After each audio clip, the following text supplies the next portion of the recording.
ये कतर की जानिब से भी अब रद्दअमल सामने आ रहा है और कतर ने इसराइली हमले को बैनुल अक़वामी कवानीन की खुली खिलाफ वर्जी करार दे दिया है। और कतरी वजारत खारजा की जानिब से बयान सामने आया है। उनका कहना है कि ये मुजरिमाना जारियत आलमी कवानीन की खुली खिलाफ वर्जी है। इसराइली जारियत कतरी अवाम और मुकीम अफराद की सलामती के लिए संगीन खतरा है।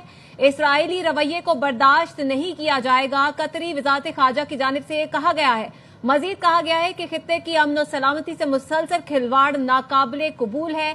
अब कतर की जानिब से कतरी वजारत खारजा की जानिब से वाज़ेह तौर पर यह बयान सामने आया है। उन्होंने खुली मजम्मत की है और उन्होंने कहा है कि इसराइली जारियत कतरी अवाम और मुकीम अफराद की सलामती के लिए संगीन खतरा है। तो हुमा बकाई साहिबा, अब तो बयान सामने आया है और कतर की जानिब से वाज़ेह कहा गया है कि खित्ते की अमन और सलामती से मुसलसल खिलवाड़ जो है वो नाकाबिले कबूल है।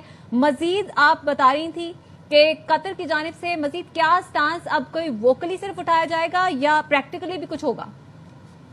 देखिए, देखना ये है कि और कितनी मिडल ईस्टर्न स्टेट्स की सोवरेनिटी इजराइल वायलेट करेगा इससे पहले कि ये जुड़े और जवाब दें। क्योंकि इजराइल तो खेलता ही इस प्रेमिस पर है कि मिडल ईस्ट जो है फ्रेगमेंटेड है, अपने मफाद के लिए अमेरिका और इजराइल से जुड़ा हुआ है, लिहाजा मिलकर कोई जवाब नहीं दे सकता। सवाल अब ये उठना है कि जिसको ये इंटरनेशनल लॉ की वायलेशन कह रहे हैं, ये कोई पहली वायलेशन तो नहीं है इजराइल की तरफ से। जो कुछ पैलेस्टाइन के साथ हो रहा है वो वायलेशन है, जो ईरान के साथ करने की कोशिश की गई वो वायलेशन है। ईरान ने जवाब देकर कम से कम अपनी सर्वाइवल को इंश्योर किया। अब सवाल ये है कि क्या कोई जवाब देता है इसका अरब वर्ल्ड और कतर, या फिर ये फिर एक बार फिर एक सख्त स्टेटमेंट है। लेकिन एक बात तो तय है ना कि शायद जिस तौर वो इस वक्त कतर एक रोल प्ले कर रहा था पीस बिल्डिंग में, उस पर एक बहुत बड़ी सवालिया निशान भी आ गया और इन सम वेज उसको इजराइल ने खत्म कर दिया। इजराइल ने उस पर कदगन लगा दी और यही इजराइल की ख्वाहिश थी।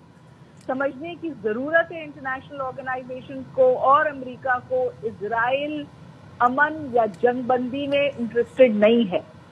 इजराइल सिर्फ एक चीज में इंटरेस्टेड है कि किसी तौर 7 अक्टूबर का फायदा उठाते हुए पूरे पैलेस्टाइनियन जो बचा कुचा है उस पर भी काबिज हो जाए, चाहे इसमें लोगों को मारना पड़े, चाहे लोगों को भूखा रखना पड़े, चाहे इस तौर किसी थर्ड कंट्री की सोवरेनिटी को वायलेट करना पड़े, लेकिन कोई कदम अमन की तरफ बढ़े, ये इजराइल की वॉर कैबिनेट